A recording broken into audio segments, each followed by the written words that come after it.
I have a question about how these beliefs, negative beliefs, might densify to the point of getting stuck in the body. Like I have this pain in the back of my left shoulder. Yes. And I've tried many, many different modalities, emotional processing, acupuncture, chiropractics, that kind of thing. And when I sit in a deep meditation and let a lot of light in, it's excruciatingly painful behind my left shoulder. All right. So I kind of see that as one of those beliefs that you said. Or May I ask you a question? Yes. Oh, thank you. What is your resistance to being your full self?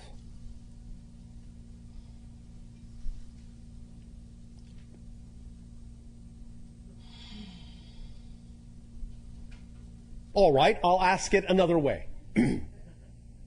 Because this often is an easier way for the human mind to wrap its mind around the idea of discovering negative beliefs. Oh, first of all, are you acting to the fullest ability you can on your highest excitement every moment? Yes. Why was there hesitation there? I mean, I have doubts that come in. Thank you. Okay. So the answer is no. No. Thank you. So the question is, what is the worst possible thing you fear might happen if you did?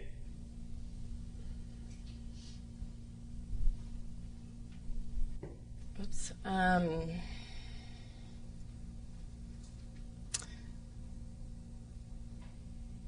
I have gotten to the point of being near destitute with money. And Near destitute? Yeah, near homelessness. So are you saying that by acting on your excitement, it created the idea and the experience of being destitute?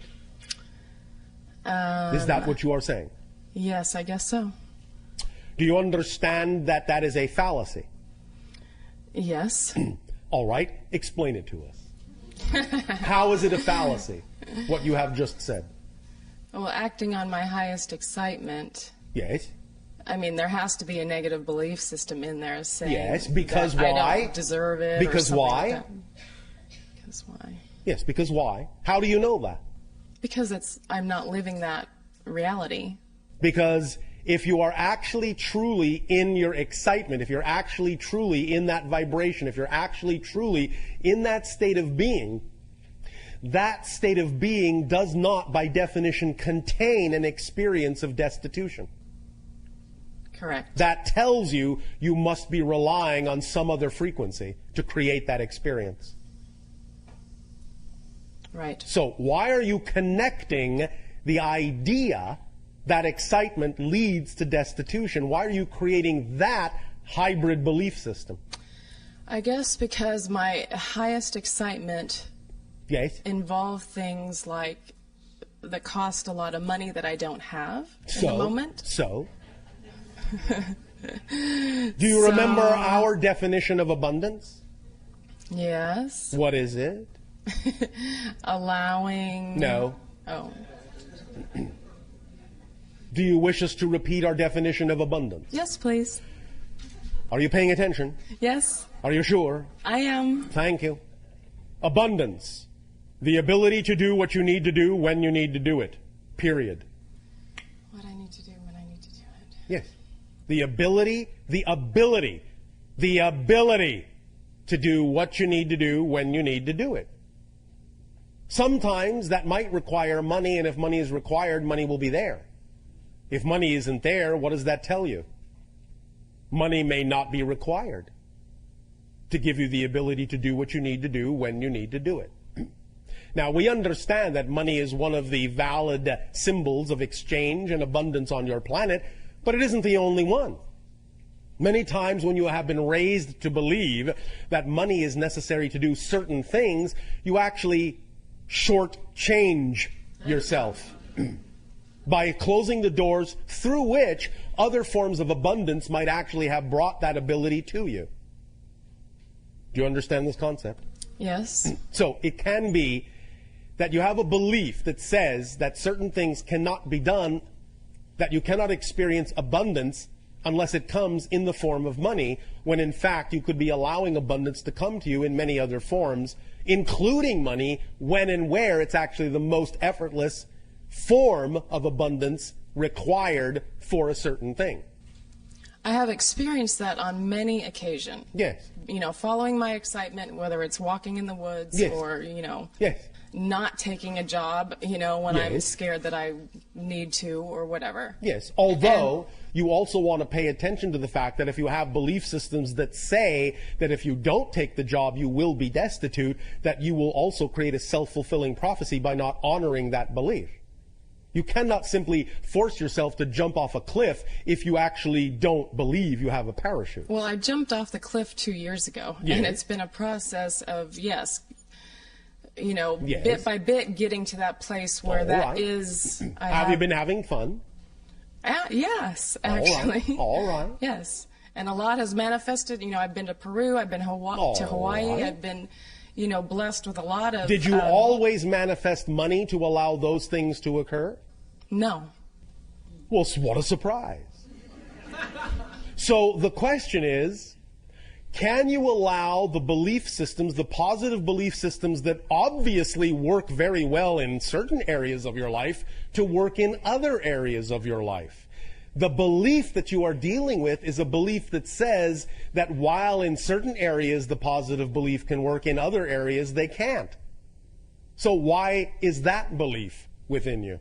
Why are you making a differentiation in certain areas of your life where the mechanism that works just fine in one area doesn't work in another? Why the differentiation? How are you defining those areas to be so different from the areas in which the belief works just fine? I guess... That's what you need to explore, is what we are saying. Okay, great. You're making a difference where no difference needs to be made. I see. And that's the belief you have to find. I've got it, yeah. Make sense? Yes. Does that help you? That has to do with this pain behind my shoulder that won't A lot of it, budge. yes. Okay. You're giving yourself, in a sense, a pain in the neck. Yeah. Okay. All pain is resistance to the natural self. Right. You follow? Yes, I do. All right. You have created a restriction upon yourself, a limitation upon yourself, and thus you are not attracting the idea of the relaxation and release of that energy because you are not flowing it. You are letting it build up, and in that sense, by restricting a build-up, it's going to become more and more and more painful. That's why when you meditate, it amplifies the pain, because the meditation is putting you more in touch with it, but you're not still finding out the belief system that's not allowing you to flow your energy into certain areas of your life because of the belief system and the definition you have of those areas that makes them seem so different than other areas that work flawlessly. So when you find out why you are defining those areas as different and how you are defining them to be different, then your energy can flow in those areas now that you know that they don't have to be different, and the restriction will relax and the pain will ease, and you will attract things into your reality that will also help you alleviate the pain. Okay. Does that help you? Yes, very much. Thank you. Thank you.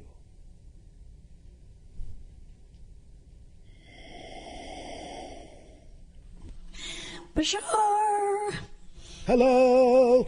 And so, you know already that I'm Yes. excited to be here. So, a couple of general, sort of larger questions about the collective unconscious core beliefs. Yes. Well, I think it was Thoreau said the majority of men lead lives of quiet desperation. And All right. I'm just sort of wondering, as you are able to peruse the planet, Yes. what's the percentage right now of being locked into these negative beliefs that is bringing the planet into a more negative state? And It's how not that going into a more negative state. It is actually heading toward a more positive one by getting all the negativity out in the open and examining and dealing and integrating it. So this is a time of fleshing out of the negative. And As we have said, yes. your 2012 demarcation threshold is the time when the collective consciousness after that point will actually have slightly tipped the scales so that the collective energy of your planet will actually be slightly more positive after that date and can then snowball and expand and amplify from there. Now, this does not mean that the majority of people are experiencing positive energy. It simply means that the collective energy will be more positive.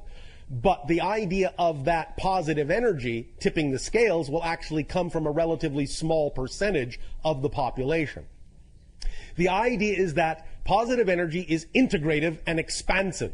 So it doesn't take as many people staying in a positive state to actually tip the scales, even though there may be more people functioning in a negative state. Because people functioning in a negative state are not cohesive and don't add their energy. It's not, in that sense, cumulative. It's only individualized. So the idea is that there will be just enough positively oriented people on the planet after 2012 so that the collective energy will be generally positive, which will give the remaining negatively oriented people more opportunity to choose positive energy, but it doesn't necessarily mean that they have to. But what's going on is what you said.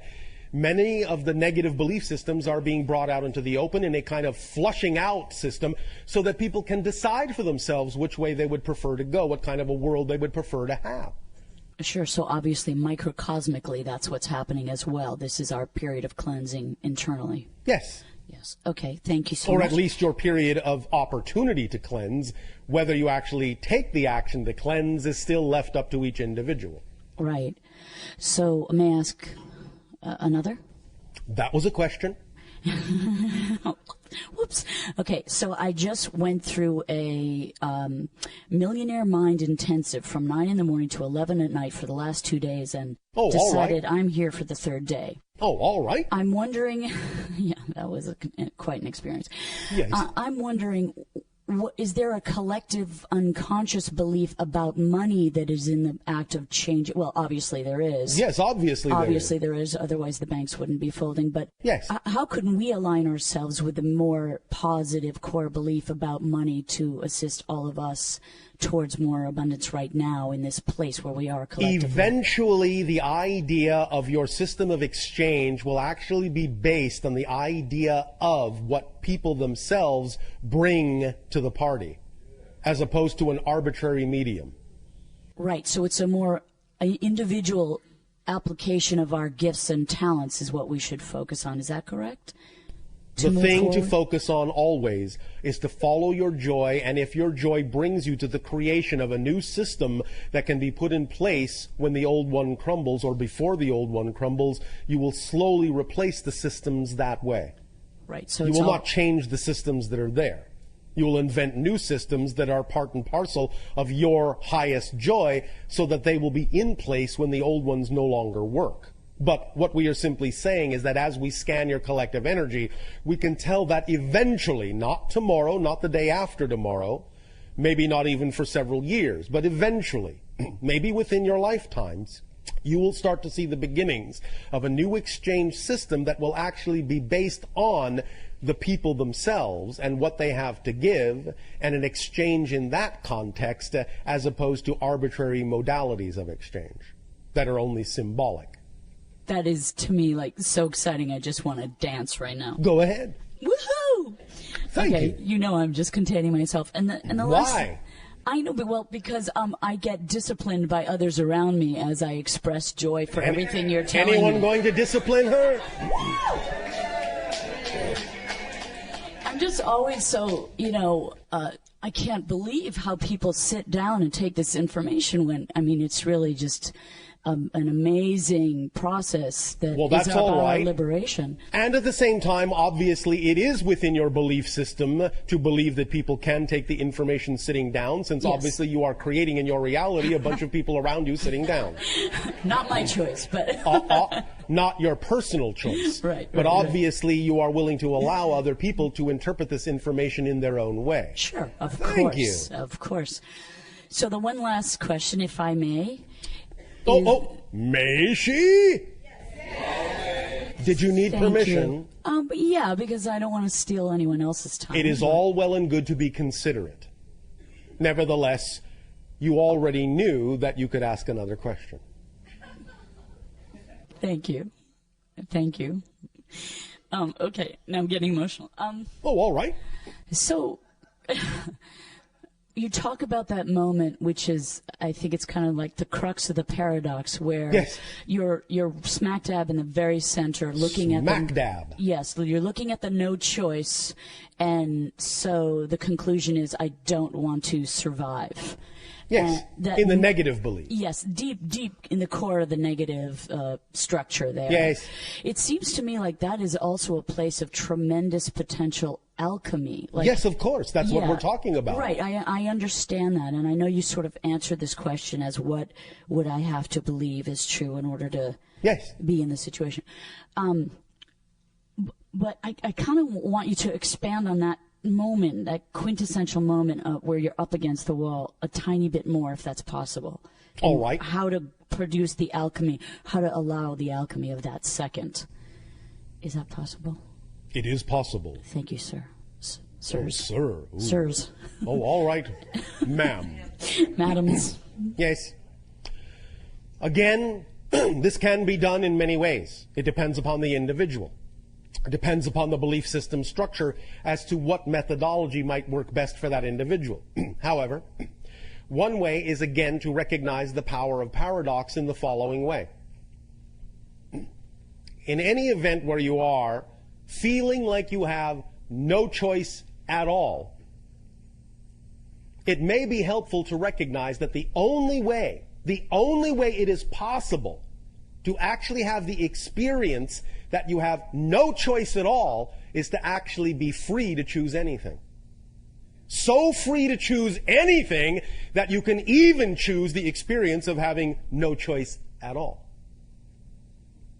Does that make sense?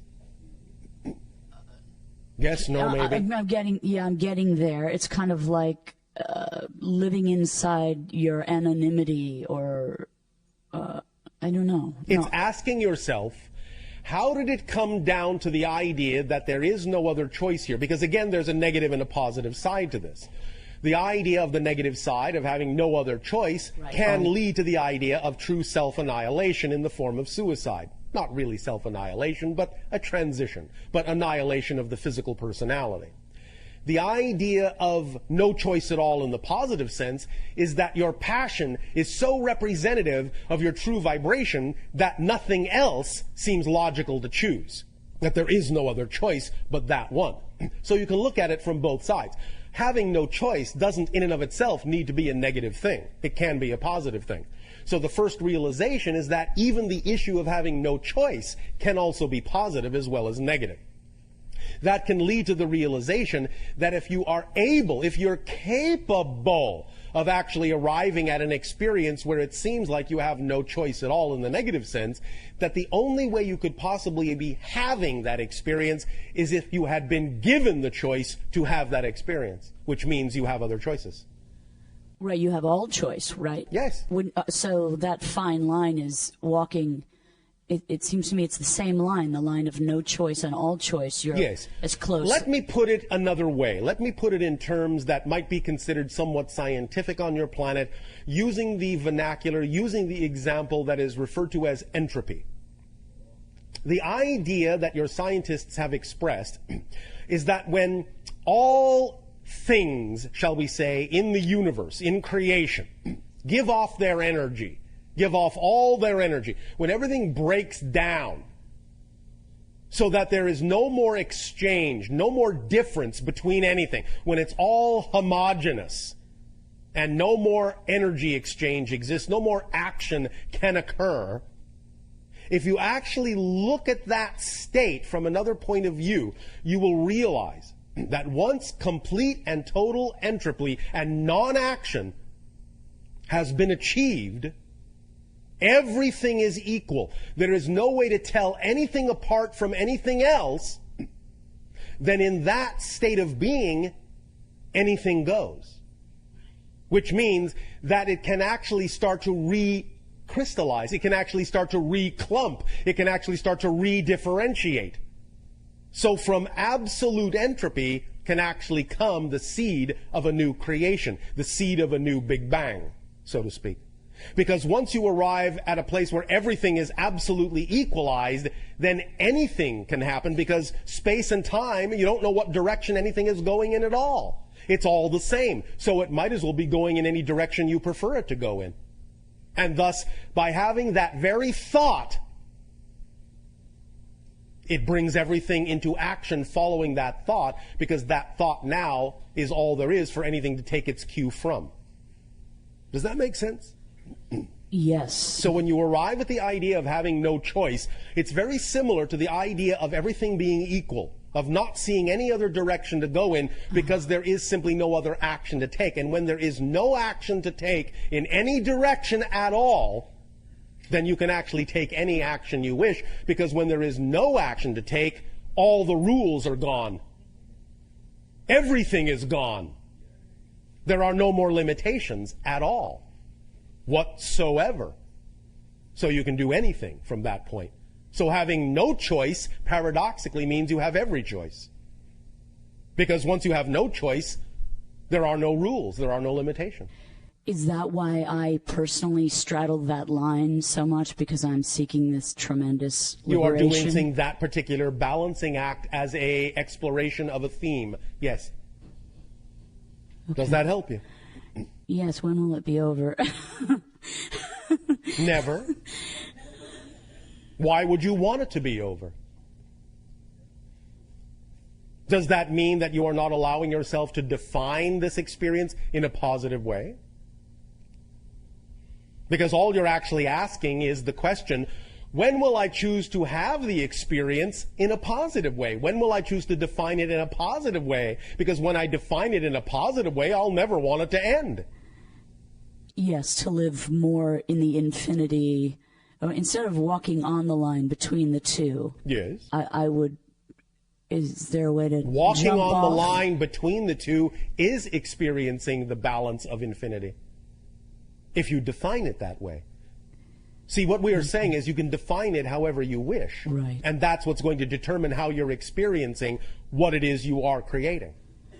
So I'm just seeing it as a negative instead of... And so you're experiencing it in a negative way. Everything is fundamentally neutral. It doesn't have built-in meaning.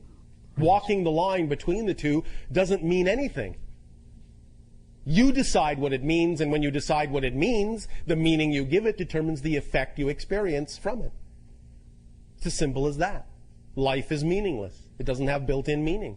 You give it meaning. Right. Make sense? Yes. So when will you define this experience in a positive way so that you can start experiencing it in a positive way? When? I'm asking the same question. Is the key... Is the answer now? If you give it to me. The answer is now if you want it. I want it. But I can't give it to you if you won't take it. I will take it gladly. Then why will you take it from me and not from yourself? I get confused about finding my way to it. I think There is no way to find. Right. Maybe that's part of the difficulty, is that you have created a definition that says there is some kind of intricate path or search that must be done in order to find it, instead of recognizing that it's simply right here and right now. What do you think? So I'm good to go, is what you're saying. You are good to go if you believe you're good to go. Right. But don't take my word for it. Take your word for it. Again, I remind you all of a little secret. When you speak to us, you are speaking to your higher self, but allowing us to disguise your higher self in our personality template. But you're speaking to your higher self. So when we say, yes, you have it, go, you're telling yourself that. You understand? Yes. Now, are you willing to trust yourself? Big hesitation. Here, wait, let me... She doesn't have to say yes. She can say no. That's the sound of my fingertips on the notepad, just trying to figure out whether I can trust myself. All right. Why wouldn't you trust your higher self? Has your higher self ever led you to a place that you couldn't trust, that you didn't enjoy? No, my higher self is really fantastic. Then who is leading you to places you don't enjoy? That other one. Yes, that physical persona that is full of negative beliefs. Yes. And so if your physical persona full of negative beliefs is leading you to places you don't enjoy, why do you keep following it? I don't know. Yes, you do. I do? Yes. You obviously have a belief that says you must follow it. So find out what that belief is, and when you identify that belief, you won't follow it to those places anymore. Right. I know what you said is true. Well, then. But I don't know what it is. But you will when you discover, when you explore, when you investigate what you would have to believe is true in order to be motivated to follow your negative beliefs to a place of discomfort. Right. You still have to do that exploration and find out what that belief is that you've attached to your motivational mechanism that motivates you to follow your negative self. I was under the belief that that's all I'm doing is that work, but I'm not. You can learn what you need to learn in any way you wish to. The idea of, shall we say, believing in karma is the realization that karma is self-imposed. Thus, then, once you understand karma is self-imposed, you have no karma anymore. So if you realize that you are simply imposing this methodology on yourself, and realize that there are other ways in which you could learn the same lessons, by all means, choose other ways. Yes? Yes. Thank you. Thank you very much, and everyone, too. You are welcome. Thank you, Bashar. For these brief moments before your nutritional break, all of you become very relaxed.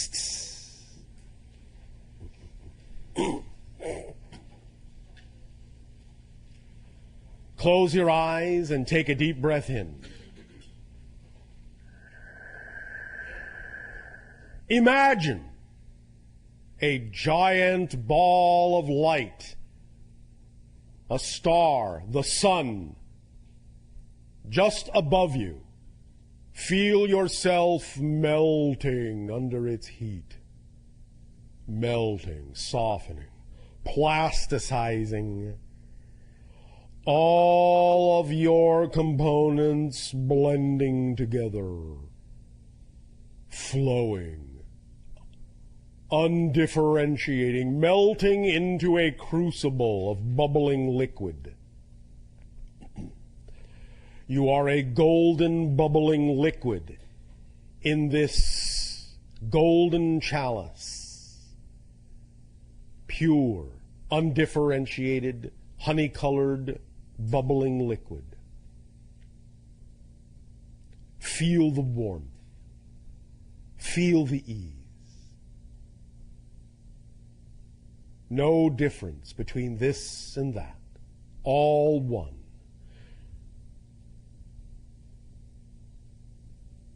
Bubbling, bubbling, bubbling. Feel the sun recede.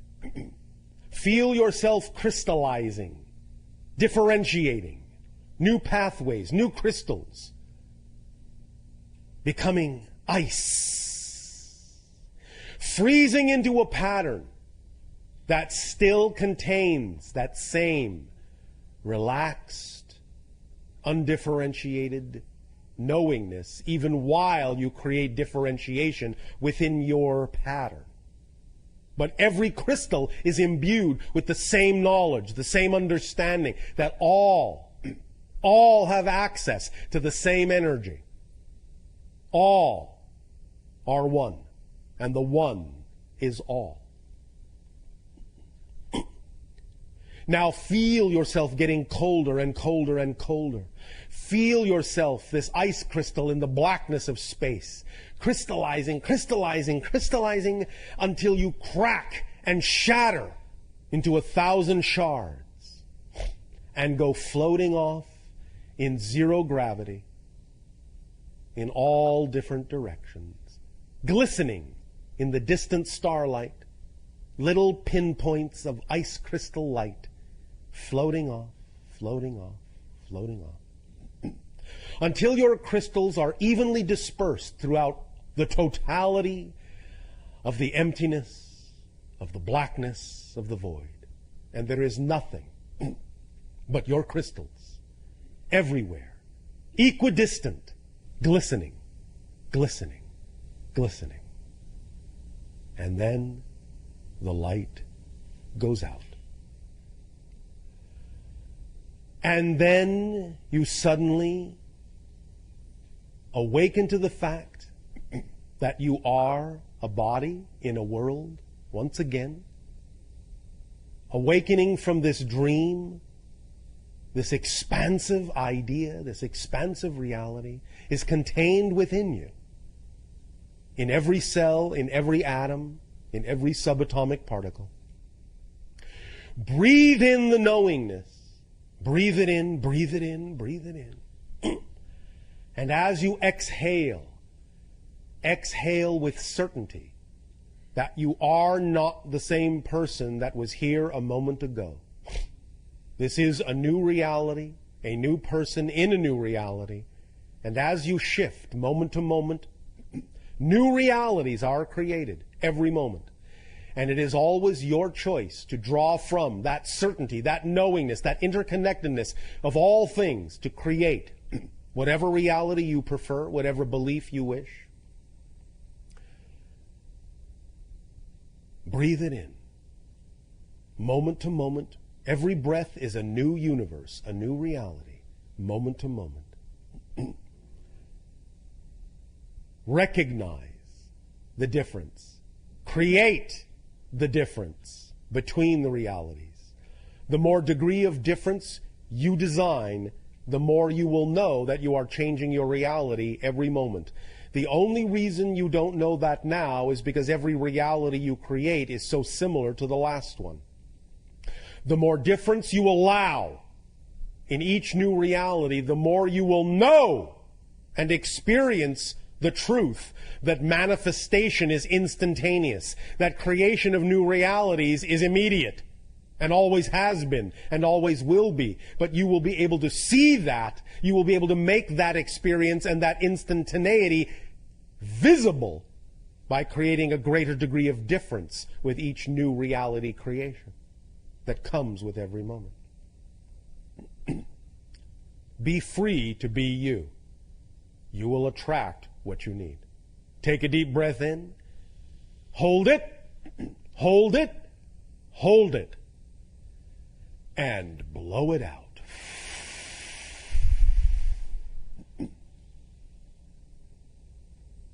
Take a deep breath in. Hold it.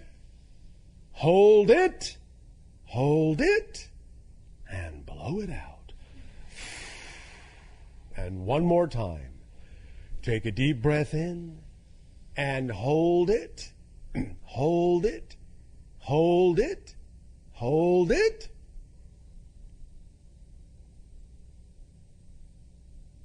Well, what are you waiting for? Let it out. You need no one's permission to breathe. Open your eyes. Feel the tingling sensation of new energy rewiring your brain. Feel the template begin to lock itself, begin to form itself. The new pattern of belief system structure awareness beginning to take hold in your neurological paths. And now you will go and nourish yourself to prepare for the third part of this transmission, where we will burn that template into your neurological patterns. Enjoy your break. Good day.